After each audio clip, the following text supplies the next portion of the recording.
I mean, I can't tell people what to post or what to say. But Nicki Minaj damn sure needs to stay away from anything, posting anything about kids, trans or otherwise. She supports a dude that is on the Epstein list 1,000 times. She's actually married to a registered sex offender, a pedophile. She shouldn't be able to watch Jason Kidd or listen to Kid and Play or New Kids on the Block. Hell, she got to walk around the aisle with Cabbage Patch Kids on it. And she damn sure should stay away from Sour Patch Kids. And it ain't Governor Newsom Nicki needs to be worried about. It's Chris Hansen. Speaking to the barbs and the barbs only, but I'm speaking to the barbs that have common sense. Can you explain why Nicki would end up supporting Charlie Kirk's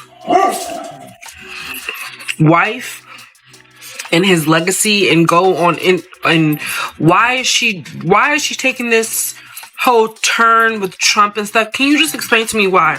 And I don't need you to comment dumb stuff. Hold on to your tea, because the rap queens are clashing once more. And no, it's not about topping charts or throwing shade at each other's kids. The chaos erupted after Nicki Minaj finally confirmed she's a full-blown MAGA Barbie, sending the internet into a frenzy. No hate, everyone's entitled to their views. But honey, the way Nicki flipped the script has her losing fans left, right, and center.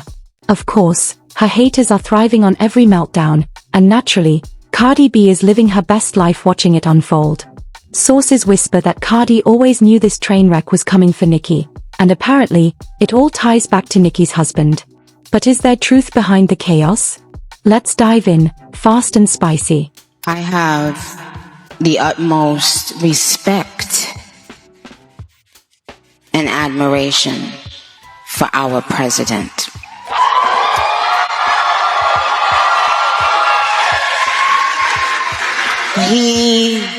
He has, I don't know if he even knows this, but he's given so many people hope that there's a chance to beat the bad guys and to win and to do it with your head held high and your integrity intact.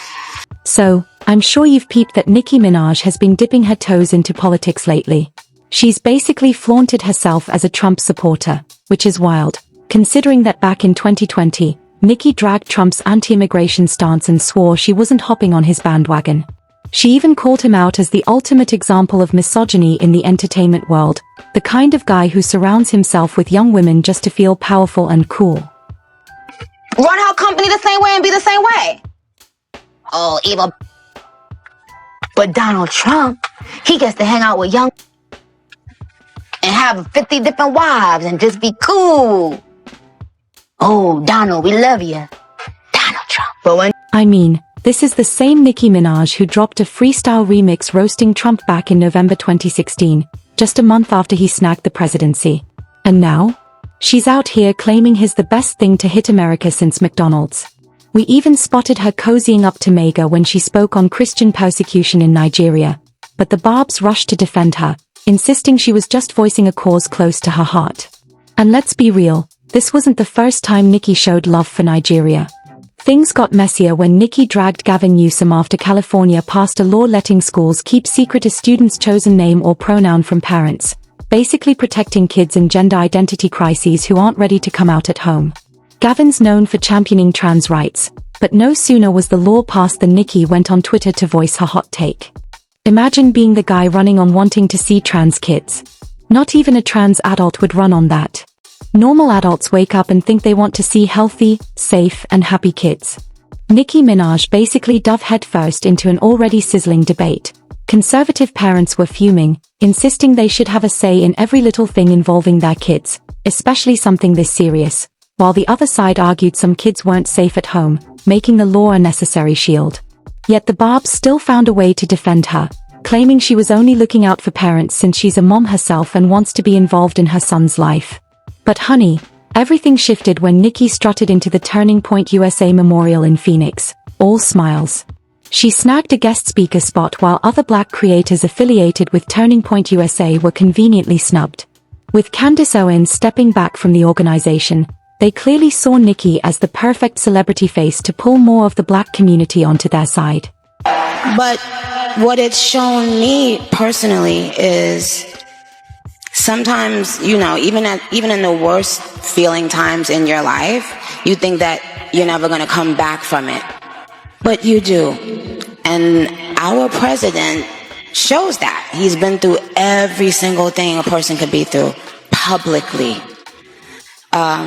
Having to constantly be lied on. It's not really that funny. Until you are in that person's shoes that's being lied on, you'll never understand what it feels like. That person is a human being. They have a family who has to read those lies. And it's just not fair. Fans were shook when Nicki Minaj started dropping talking points she'd never voiced before. Everyone was like, what is even happening? Blink twice if you're really seeing Nicki on stage with Erica Kirk, openly serving transphobic takes. Considering most of her fan base is LGBTQ+, the outrage was massive. Rumor has it, she's allegedly doing all this for her husband, Kenneth Petty. Honestly, who even found that man? Ever since they got together, drama seems to follow them like a shadow. The latest tea? Nicki got hit with a $500,000 lawsuit after Kenneth allegedly punched a security guard in Germany during an argument involving her. Even with all her achievements, the biggest shade thrown at Nicki is her husband's ex-offender status, a stain that never seems to fade. Some speculate she's maneuvering politically to get his record cleared so he doesn't have to register as an offender every time they move. And if that wasn't enough, people are pointing at Nicki's brother, Nicki Minaj, who's also in deep trouble. Convicted in 2017, he abused his 11-year-old stepdaughter back in 2015 while her mom was at work. Drama everywhere, and Nicki seems right in the center of it all. And sentenced in 2020 to a whopping 25 years behind bars, Jalani has been tirelessly appealing ever since, only to be shut down by every judge. Now, Nicki Minaj's brother is facing the same type of legal mess as her husband, and some speculate she's maneuvering to help him out. But wait, there's more. People also think Nicki might be doing all this to protect herself. Though she's lived in the US since age 5, she was born in Trinidad and Tobago and isn't a citizen. She holds a green card, but honey, that means she couldn't even vote for President Trump. Nicki has been whining about the headache of getting citizenship for a minute, so her sudden MAGA pivot seems, well, suspicious. Trump's anti-immigrant rhetoric has only gotten louder and more aggressive, especially after that conveniently timed DC attack, zooming in on the black community. Even green card holders are on edge, warned that their status could be reviewed or revoked at any moment. So what's a superstar to do? Flatter Trump, play nice, make herself look indispensable, and maybe, just maybe, improve her odds of finally securing that elusive citizenship. Nicki Minaj has gone full-blown MAGA on Twitter, or X, right? And I think it's because she's scared of deportation. She is starting to get worried with this immigration policy because, mind you, she's been in the United States since she was 5 years old, and she's still not a citizen. And pre-COVID, she even talked about how hard it is to get citizenship in this country. You can be a multi-millionaire. You can be a celebrity. And it's still a hard process to get citizenship. It's easier just to renew your green card, right? She has gone so far to turn against her own fan base. She literally, the LGBTQ is her ride or dies, right? They do all her dirty work for her, right? And she went on to say that trans people are not normal. Nicki Minaj's husband is a convicted ex-offender and her brother is a PDF. No wonder she fits in so well with the MAGA crowd. I forever cancelled Nicki Minaj years ago when I found out she married a word and continued defending her husband who is also a word. Her turn to full-blown MAGA wasn't very surprising. TBH. So, are y'all shook by Nicki Minaj's MAGA makeover, or was this plot twist obvious from the jump? Drop your tea in the comments, hit that like button, smash subscribe, and I'll catch you in the next video. Stay messy, baddies.